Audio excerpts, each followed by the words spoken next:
Di era digital saat ini, organisasi menghadapi tantangan untuk bekerja lebih cepat, efisien, dan transparan.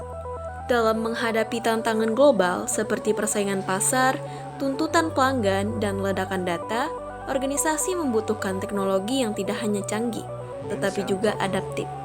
Disinilah dua teknologi yang menjadi kunci transformasi yang berperan, yaitu Artificial Intelligence atau AI dan Blockchain. Mari kita jelajahi bagaimana keduanya dapat meningkatkan kinerja manajerial dan operasional perusahaan. Artificial Intelligence atau AI bukan sekedar robot. Ia adalah sistem yang belajar dari data, mengenali pola, dan memberikan prediksi atau rekomendasi berdasarkan analisis mendalam. Dalam konteks organisasi, AI punya banyak sekali penerapannya. Yang pertama, prediksi kinerja bisnis. AI digunakan untuk memproyeksi tren penjualan, fluktuasi pasar, dan perilaku konsumen guna membantu manajemen merencanakan strategi jangka panjang. Yang kedua, otomasi proses bisnis. Dengan Robotic Process Automation atau RPA, pekerjaan administratif seperti entry data atau validasi dokumen bisa dilakukan otomatis tanpa campur tangan manusia. Yang ketiga, ada analisis sentimen dan layanan pelanggan. Banyak perusahaan kini menggunakan NLP atau Natural Language Processing untuk memahami perasaan pelanggan dari review atau media sosial, lalu menindaklanjutinya secara tepat. Contohnya, Bank BCA telah memanfaatkan AI dalam chatbot Pira mereka, yang bisa melayani nasabah secara interaktif 24/7 atau 24/7. AI juga digunakan dalam sistem fraud detection mereka untuk mendeteksi transaksi mencurigakan secara real time.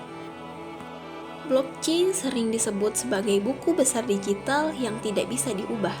Teknologi ini menyimpan data secara terdesentralisasi, membuat setiap transaksi bisa dilacak, diverifikasi, dan tidak bisa dimanipulasi.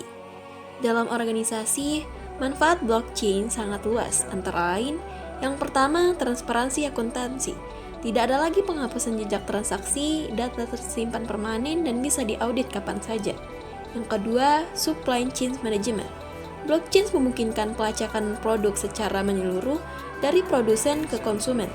Ini penting bagi industri makanan, farmasi, dan manufaktur. Yang ketiga, ada smart contract.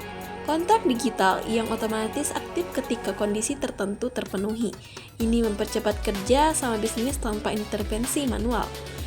Di Indonesia, startup seperti Hara sudah menerapkan blockchain untuk memperdayakan petani dengan data pertanian yang transparan dan bisa dimonetisasi oleh pelaku rantai pasok. AI dan blockchain saling melengkapi. AI memberikan kecerdasan untuk menganalisis dan memproses data, sementara blockchain memberikan kepercayaan bahwa data itu tidak dipalsukan. Kombinasi ini menciptakan sistem yang otomatis dan efisien, yang aman dan transparan, dan yang terpercaya. Karena AI dan blockchain bisa bertindak tanpa harus selalu dikendalikan oleh manusia, dan selalu menjaga data tidak bisa dimanipulasi karena semua proses bisa dilacak dan diverifikasi. Contohnya dalam logistik, AI menghitung rute pengiriman terbaik secara real-time, dan blockchain memastikan setiap titik pengiriman tercatat akurat. Hal ini mempercepat pengiriman, menekan biaya, dan meningkatkan kepuasan pelanggan. Manfaat utama dari adopsi AI dan blockchain bukan hanya soal teknologi, tapi bagaimana keduanya meningkatkan efisiensi operasional, meningkatkan akurasi dalam pengambilan keputusan, membangun kepercayaan, dan memberi daya saing jangka panjang, dengan mengurangi proses manual dan mengotomisasi pekerjaan rutin. Karena data lebih cepat dianalisis dan lebih bisa dipercaya baik di internet atau organisasi maupun eksternal, atau mitra dan konsumen, melalui transaksi dan akuntabilitas, karena organisasi yang berbasis teknologi lebih adaptif terhadap perubahan pasar. AI dan blockchain bukan hanya tren, tapi alat strategis untuk membangun organisasi masa depan yang cerdas dan bisa dipercaya. Waktunya bertransportasi bukan besok, tapi hari ini, karena masa depan hanya bisa dimenangkan oleh mereka yang siap berinovasi sekarang. Teknologi tidak menggantikan manusia, tapi organisasi yang tidak mengadopsi teknologi bisa digantikan oleh yang melakukannya.